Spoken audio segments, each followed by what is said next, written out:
Greetings YouTube. Today I'm going to be showing off another of my Todd McFarlane figures. This is the Buffalo Warrior. I think there was a chain or something that hung off this little hook right here. Essentially it's a nipple piercing of some variety, but I don't know what it is and I don't know where it is. But he has I think they did a good job in showing the overall power and menace of a buffalo. You've got a tail here, though it's oddly this color. Maybe you think it's supposed to be wearing something. It should be, the same color as the creature. You have some articulation of legs, though it's limited.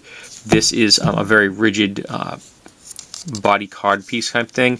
You've got a wrist rotation here. It's actually a forearm, and this is a proper wrist rotation.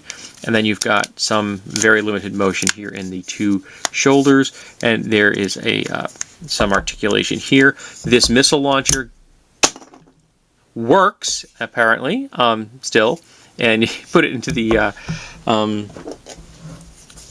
rear position, or you bring it up to the launching position. I didn't know it would actually fire if I just simply put it into that position.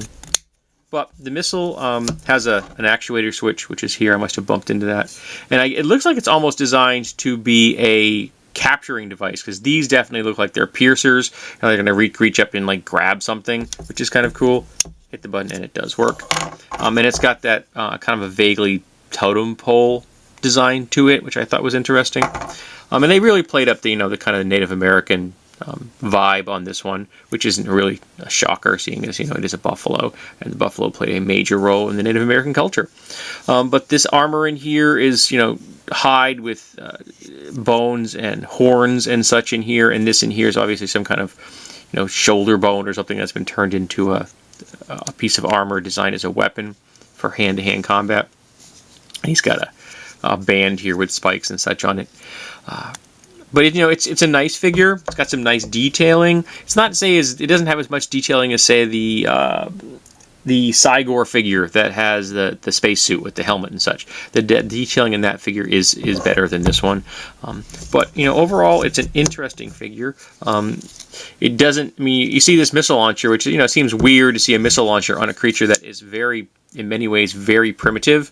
And you wonder, how did this actually work? How do you actually have a missile launcher attached to someone into their shoulder blade and bring it to bear? So that doesn't make a whole lot of sense. But it's still a cool figure, and I purchased because it was an anthropomorphic creature, and I'm a fan of those. If anyone could tell me what that little nipple hook is for, I'd appreciate it. I'm not really sure, nor am I 100% positive which series this is from. But I think it came out at the same time as the rhino and the elephant did, so they're all probably in the same rough series. This is my rhino, that's my buffalo figure. Now I would love to see Papo do a buffalo figure. That would be wonderful, because their detailing is so much greater. I would really love to see what Papo could do with a buffalo warrior.